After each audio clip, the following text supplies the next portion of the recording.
అందరికీ నమస్తే అండి. వెల్కమ్ టు అభిరుచి వంటలు. కాకరకాయ అనే పదం వినగానే పిల్లలైనా పెద్దలైనా మాకొద్దనే అంటారు కదండి. కానీ గుత్తి కాకరకాయ ఫ్రైని ఈ విధంగా చేసి చూడండి. వారంలో తప్పకుండా ఒక్కసారైనా కాకరకాయ ఫ్రై చేయవా అని అడిగి మరీ చేయించుకుంటారు. ఇక లేట్ చేయకుండా వీడియోలోకి వెళ్ళిపోదాం. మా ఛానల్ ఫస్ట్ టైం చూస్తున్నట్లయితే సబ్స్క్రైబ్ చేసుకోండి.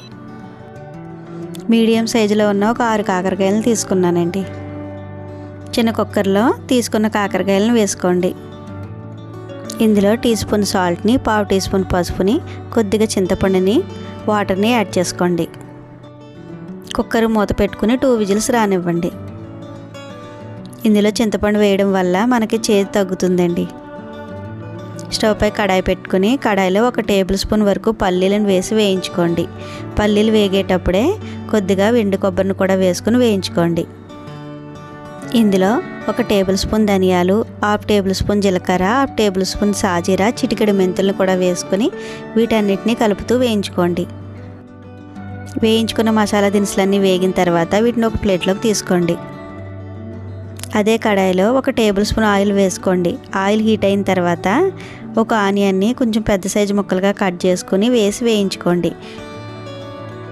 ఆనియన్ ఇలా మగ్గుతున్నప్పుడే ఇందులో ఒక మీడియం సైజు టమోటాను కూడా కట్ చేసుకుని వేసుకోండి.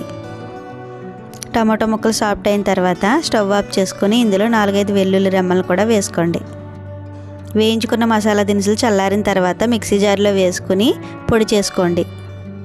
ఇలా పొడి చేసుకుని మసాలా పొడిలో మనం వేయించి పక్కన పెట్టుకున్న ఆనియన్, టమోటా, వెల్లుల్లిని కూడా వేసుకుని రుచికి సరిపడా సాల్ట్ని, 1 టేబుల్ స్పూన్ కారాన్ని, పావు టీ స్పూన్ పసుపును కూడా వేసుకుని ఒకసారి మిక్సీ పట్టుకోండి. మన గుత్తి కాకరకాయ ఫ్రైలోకి స్టఫింగ్ రెడీ అయిపోయిందండి. మనం ఉడికించుకున్న కాకరకాయలని ఒక ప్లేట్లోకి తీసుకుని కొద్దిగా చల్లారనివ్వండి. కాకరకాయలని వీడియోలో చూపిస్తున్న విధంగా కట్ చేసుకోండి. ఇలా కట్ చేసిన తర్వాత కాకరకాయలోన ఉన్న గింజలను తీసేయండి.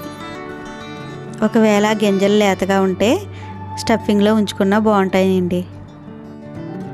కాకరకాయలని ఈ విధంగా కట్ చేసుకున్న తర్వాత మనం రెడీ చేసుకున్న మసాలా పేస్ట్ని కాకరకాయల్లో పెట్టుకోండి. మనం రెడీ చేసుకున్న కాకరకాయలు మొత్తాన్ని వీడియోలో చూపించిన విధంగా స్టఫింగ్ని పెట్టుకుని రెడీ చేసుకోండి.